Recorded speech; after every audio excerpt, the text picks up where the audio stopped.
दास जी महाराज जी का जन्म 8 सितंबर 1951 को गांव धनाना, जिला सोनीपत, हरियाणा में एक किसान परिवार में हुआ। पढ़ाई पूरी करके हरियाणा प्रांत में सिंचाई विभाग में जूनियर इंजीनियर की पोस्ट पर 18 वर्ष कार्यरत रहे। सन 1988 में परम संत रामदेवानंद जी महाराज जी से दीक्षा प्राप्त की तथा तन मन से सक्रिय होकर स्वामी रामदेवानंद जी द्वारा बताए भक्ति मार्ग से साधना की तथा परमात्मा का साक्षात्कार किया। संत रामपाल दास जी महाराज को नाम दीक्षा 17 फरवरी 1988 को फाल्गुन महीने की अमावस्या को रात्रि में प्राप्त हुई। उस समय संत रामपाल जी महाराज जी की आयु 37 वर्ष थी। उपदेश दिवस अर्थात दीक्षा दिवस को संत मत में उपदेशी भक्त का आध्यात्मिक जन्मदिन माना जाता है। जगत गुरु तत्वदर्शी संत रामपाल जी महाराज जी की गुरु प्रणाली जो कबीर साहिब जी से शुरू होते हुए संत गरीबदास जी महाराज जी छुड़ानी हरियाणा वाले से होते हुए संत शीतल दास जी महाराज गांव बरहाना, जिला झज्जर, हरियाणा, संत ध्यान दास जी महाराज, संत रामदास जी महाराज, संत ब्रह्मानंद जी महाराज गांव करौथा, जिला रोहतक, हरियाणा, संत जुगदानंद जी महाराज, संत गंगेश्वर नंद जी महाराज गांव बाजीतपुर, दिल्ली, संत चिदानंद जी महाराज जी गांव गोपालपुर, सोनीपत, हरियाणा, स्वामी रामदेवानंद जी महाराज तलवंडी भाई, फिरोजपुर, पंजाब तक एक ऐसी महान गुरु प्रणाली में दीक्षित संत है।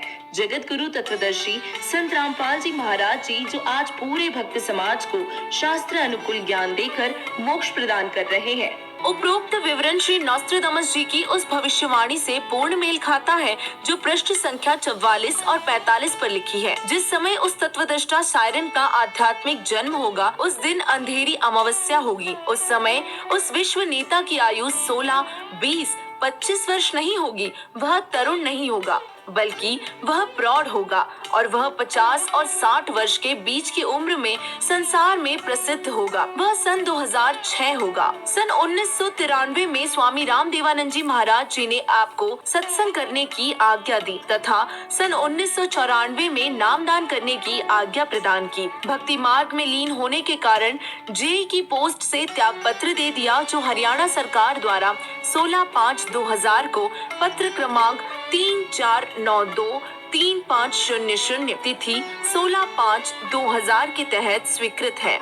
सन 1994 से सन 1998 तक संत रामपाल जी महाराज ने घर घर, गांव गांव, नगर नगर में जाकर सत्संग किया।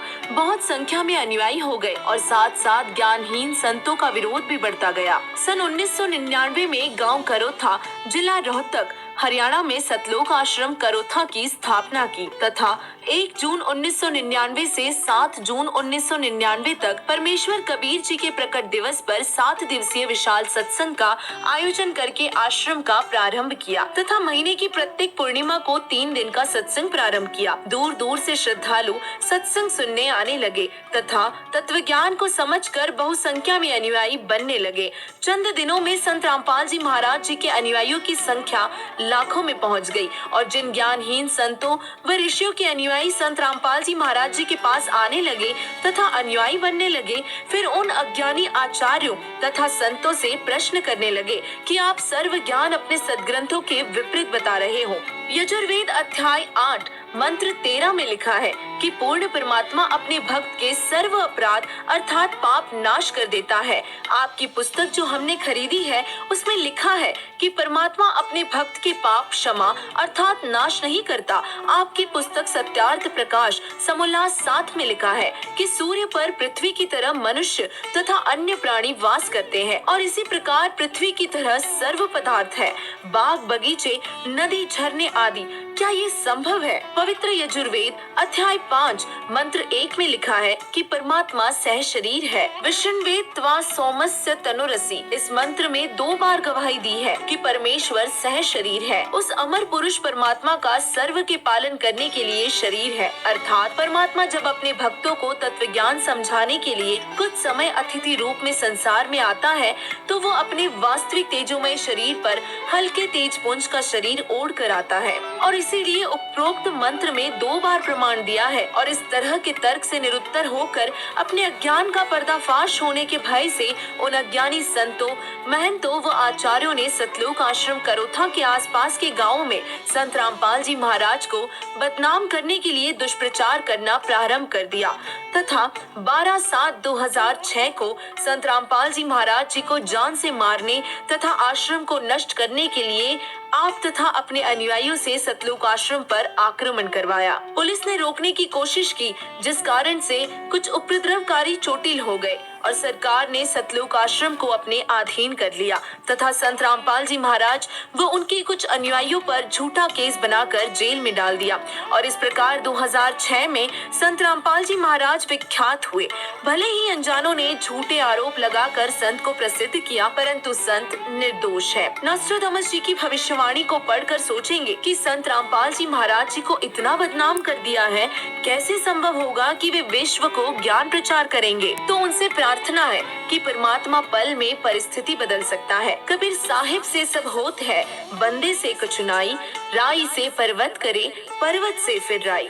परमेश्वर कबीर जी ने अपने बच्चों के उद्धार के लिए शीघ्र ही समाज को तत्व ज्ञान द्वारा वास्तविकता से परिचित करवाएंगे। फिर पूरा विश्व संत रामपाल जी महाराज जी के ज्ञान का लोहा मानेगा। संत रामपाल जी महाराज जी ने सन 2003 से अखबारों व टीवी चैनलों के माध्यम से सद्ज्ञान का प्रचार कर अन्य धर्म गुरुओं से कह रहे हैं कि आपका ज्ञान शास्त्र विरुद्ध, अर्थात आप भक्त समाज को शास्त्र रहित पूजा करवा रहे हैं और दोषी बन रहे हैं। यदि मैं गलत कह रहा हूँ तो इसका जवाब दो।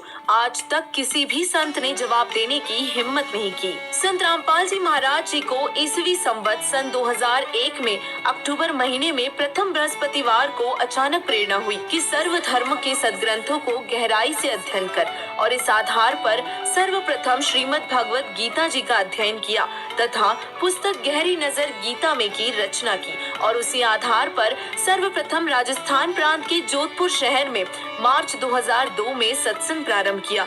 और इसीलिए नोस्ट्राडामस जी ने कहा है कि विश्व धार्मिक हिंदू संत अर्थात साइरन 50 वर्ष की आयु में अर्थात 2001 में ज्ञेय ज्ञाता होकर प्रचार करेगा। संत रामपाल जी महाराज जी का जन्म पवित्र हिंदू धर्म में सन 1951 में 8 सितंबर को गांव धनाना, जिला सोनीपत, प्रांत हरियाणा, भारत में एक किसान परिवार में हुआ। इस प्रकार सन 2001 में संत रामपाल जी महाराज जी की आयु 50 वर्ष बनती है, जो नोस्ट्राडामस के अनुसार खरी है। और इसीलिए वह विश्व धार्मिक नेता संत रामपाल जी महाराज जी ही हैं, जिनकी अध्यक्षता में भारतवर्ष पूरे विश्व पर राज करेगा। पूरे विश्व में एक ही ज्ञान अर्थात भक्ति मार्ग चलेगा, एक ही कानून होगा, कोई दुखी नहीं रहेगा, विश्व में पूर्ण शांति होगी।